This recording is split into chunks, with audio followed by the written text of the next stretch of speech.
Hello, ladies, and welcome into today's video. This video may ruffle some feathers. It's not something that I have talked about on here before, and it is not one of the topics that I normally discuss, but I feel like that it is necessary to talk about this. I have been wanting to talk about this topic for some time now, and the topic for today's video is why sleeping around with men is not liberation. And I'm speaking from this place as someone who is not religious because I feel like sometimes when we say that, it can have this thing where it's like, oh, like we're oppressing ourselves and it's like due to religion. I'm not a religious person. I feel like I have actually experienced religious trauma from the way that I grew up, but I am a spiritual person and do believe that there are some truths in religion that there's a reason that they exist. And the science is now catching up to that.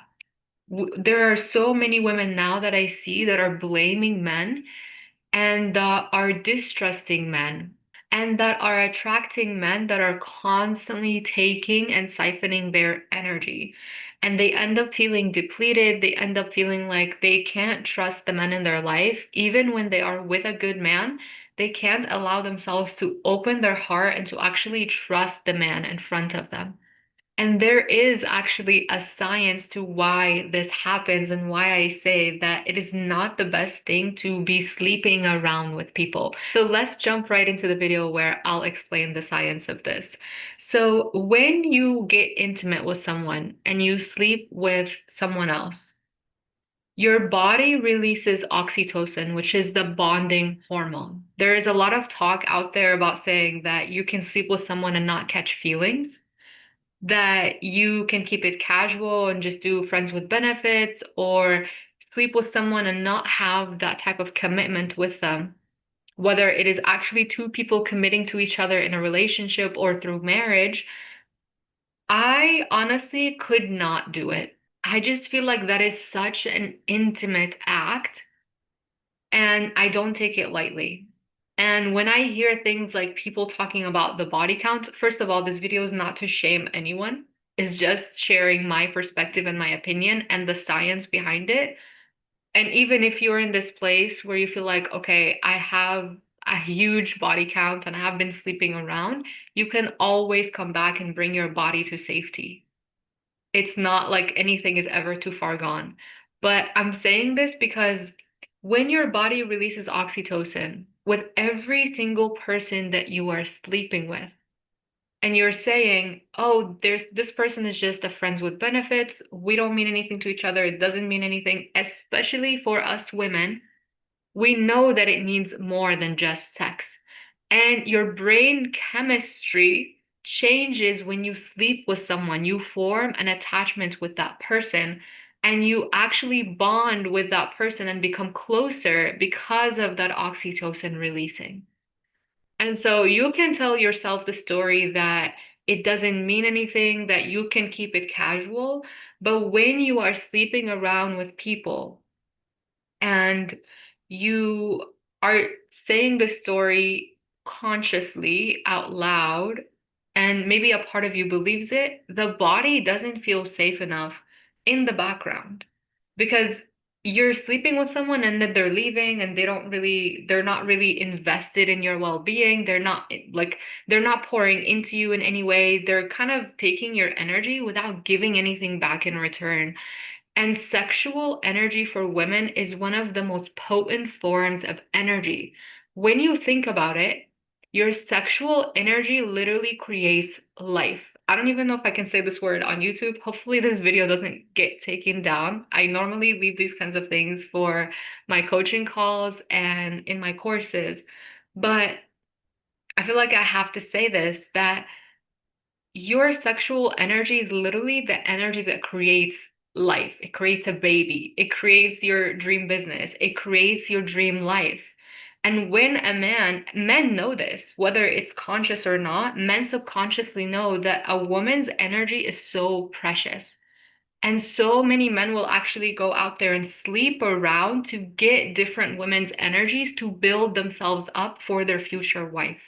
They will take all of this energy from women that we can use to actually build the life that we want instead of feeling depleted and burned out and like we're not worthy. They take this energy that creates life and they build something with it. And now you're feeling left depleted and you are feeling left like you cannot even trust men. And maybe now you're with a partner and you're like, I can't trust you. I can't be intimate with you. And for us women, we need to feel safe with someone, with a man, to be able to open up with them, to be able to open up to them, whether that is emotionally or physically, if you know what I mean. And when you do not feel safe in doing so because of relationship trauma, because of sleeping around, that becomes harder to do when you're actually with the right person. And even without that, you start, even if you don't have that person right now, you start to lose trust in men. That is what I see so many women going through right now, is that they put all the blame on men, that they put all of that resentment and anger towards men, when in reality, no one can control your actions. You are in control of what you give out, of the energy that you give men. And so I just want you to know that you are always in choice. Even if you did not know this information and you gave your body to men, it's never too late to come back and build that safety within your body and within yourself. Because what happens is when you get with the person who is actually starting to pour into you and love you unconditionally, and they're actually trying to build a life with you, you're not going to feel safe enough to receive that, and you're not going to trust their intentions. Because in the past, what happened? This triggers so many attachment wounds when you are sleeping with someone and they just leave. What is that even triggering? Like your abandonment wounds, and it makes it more solidified that when I actually get close to people, they just leave. And we don't want to solidify those kinds of beliefs. And what I oftentimes see happening is that women will get into relationships with men, or I'm not putting even the blame on women or just men. It's always a combination of the two. In any relationship, it's a combination of the two people. It's never just the one person.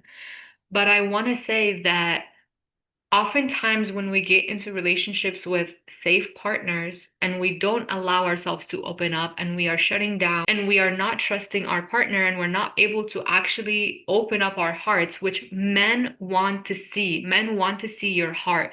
They want to see you open and want to see everything. Like they want to feel your energy. And they cannot feel your energy when your heart is closed off because you are trying to protect yourself from that trauma that you experienced. And so when you cannot open yourself up and you cannot actually allow yourself to share your energy, to be in your energy, to express yourself, they can't feel that. And oftentimes, the relationship cannot progress. In general, if two people cannot actually open up and connect from this deeper place, not just from the head and connecting on intelligence, but really connecting heart to heart, that is not going to last very long. It's not going to last because it creates more disconnection and you can't really connect with the person in front of you if you're constantly closing off your heart and you're just speaking and communicating from your head. Men want to feel what your body has to say. Men want to feel your energy. And when they cannot feel that, they also don't put in as much in the relationship. It almost drains them when they are in a relationship and they cannot feel your energy because it also fuels them in a way. So that is how precious your energy is. It fuels them.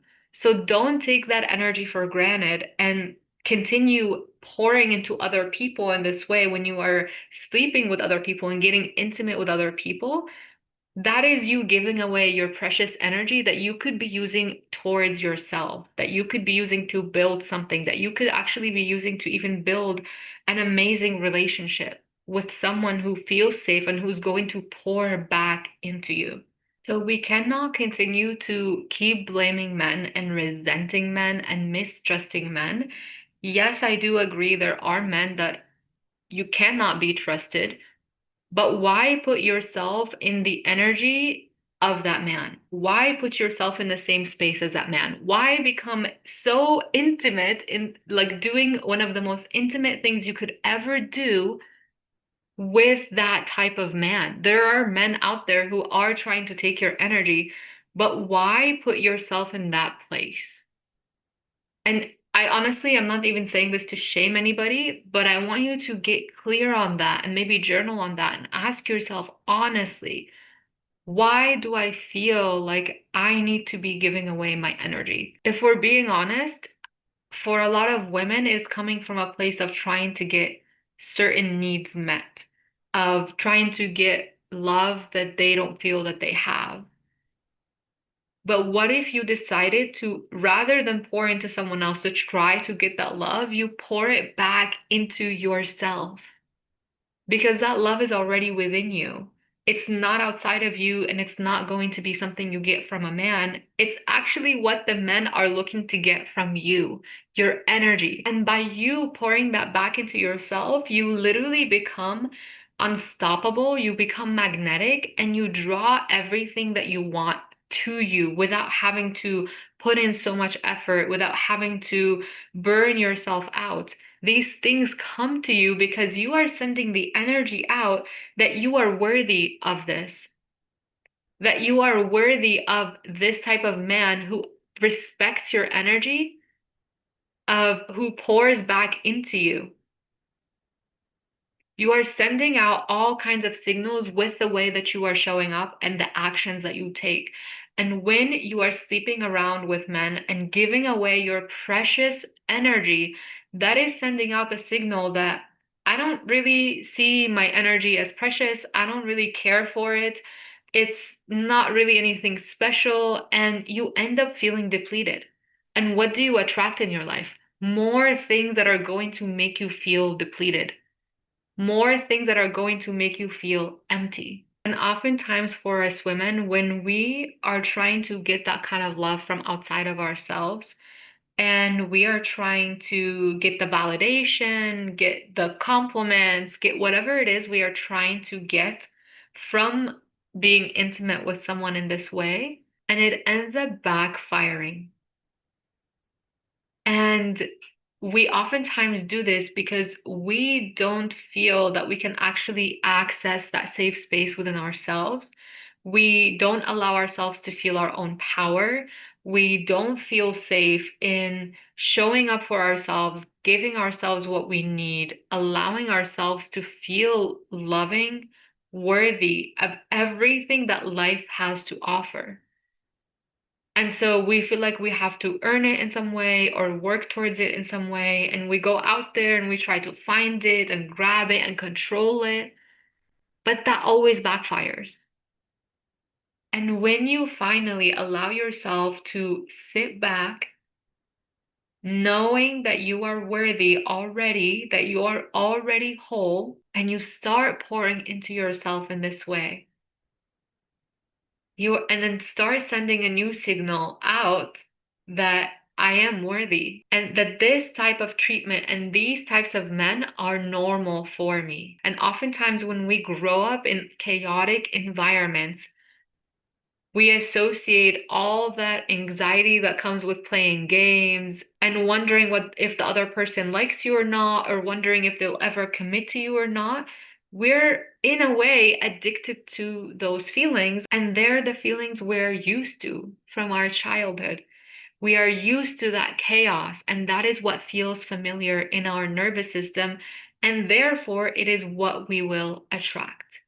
And until we create that safety internally, until we are actually able to feel safe enough to hold peace, to hold love, to let go of all the anxiety and playing games and wondering, like, does he like me? Is this gonna go anywhere? Is he going to commit? We are putting ourselves in these places unconsciously because that is what we are used to. And it is not until we actually create that safety internally that we get to finally allow ourselves to feel a new way of loving someone that doesn't have to feel chaotic, that doesn't have to have all this anxiety and all these games. And I mentioned in my last video that my partner and I have just celebrated 10 years of being together, a decade, which I cannot believe because we have gone through like so many different versions of ourselves together. And if you want an example of what it looks like for a man to pour back into you, my partner is that. Ferris is that person. We have been together for that long. He has been committed. He has been devoted. He has shown up and taken the energy that we have within our relationship and continue to pour back into me by providing for me, by showing up for me, and taking care of things to make my life easier. If your partner is ever making your life harder, then there is something that needs to be reevaluated. And I don't say this lightly, and I'm also very careful to even say this because there is a lot of protection that comes up with fearful avoidant attachment that can oftentimes be used as a reason to leave someone. And I don't ever want to use these things as a reason to leave someone. I want you to have the best type of relationship where you feel like you are committed to each other, that you are continuously growing together, and that even though the other person is not perfect, that is not really what we're looking for. Because perfection doesn't exist. And oftentimes, for fearful avoidance, they will look for perfection, look for the perfect person. Ferris and I have gone through so many different versions of ourselves. We were not always where we're at now. We have had all the stupid fights. We have had all the stupid arguments about things that literally just didn't even make sense because sometimes I would be triggered, sometimes he would be triggered, and things would come up, and we would be fighting about a sock or something, or about like who didn't. I don't even, most of the time, I don't remember the fights because they are so stupid. So if you are having stupid fights with your partner, just know that that is not a reason to break up. We oftentimes have this fairy tale fantasy that the person we get with is going to read our mind, we'll never have any arguments, nothing will ever come up. But the truth is, your partner is a mirror for you. They are your teacher. Like, I have learned so much from being in this relationship. And they were the exact things that I needed to work on. They were the exact things that I needed mirrored back to me that I wouldn't have been able to work through otherwise. I could have worked through them on my own. And then when I get into a relationship, it's a whole other thing. It's a whole other thing. Anyone who's in a relationship knows that it will test you. Maybe you are studying on your own, but the relationship is the actual test. And it is not going to be easy, but the most important thing is that you get with someone who is aligned with your values, who has the same values as you for the most part, because those rarely ever change. It is not about being with someone of the same interests or the same hobbies or that is studying the same thing as you or whatever reason you come up with or listens to the same music as you. Those are literally the reasons I used to think like I should be with someone because of their hobbies, because of the music they listen to. And then I realized those things don't matter because those things are always changing for me and for him. Like in newer versions of myself, I listen to different music, I read different books. My mind is always expanding. I'm never going to be into the same things, into the same hobbies. And it is kind of crazy that I used to think that is what I should stay with someone for. What actually leads to a long-term healthy relationship is being on the same page with your values. If this video resonated with you and You're feeling called to go deeper and create that safety in your body to be able to receive the things that you want to receive without having to earn it, without having to perform, without having to push through anything or burn yourself out. If you are ready to do all of that without having to give your precious energy away to try to get the love and validation and approval from someone else, if you're ready for that next level and to attract that partner to you, or to even let your partner in the relationship that you're in now start showing up for you in a different way. Because as I've said before, I think it was in a newsletter, that the way the person is showing up in front of you is what you are invoking out of them. There are moments when I invoke a certain version of Ferris, and when I want to change that, I show up differently to invoke a different side to him, knowing that he is a mirror of how I am showing up. And I see that every single day. I am constantly seeing this. When I change my energy and I change the way that I'm showing up, he starts showing up differently. So if you are ready to start showing up in a different way and to start invoking a different version of your partner or the person that you want to attract, I'm going to invite you into Safe to Be Loved, and I will leave the link to that down below. Thank you for watching this video. Thank you for being here and for sharing your energy with me. And I want to hear what you got out of this video, any questions that came up, or any comments that you have down below. And I will see you in the next video. Bye.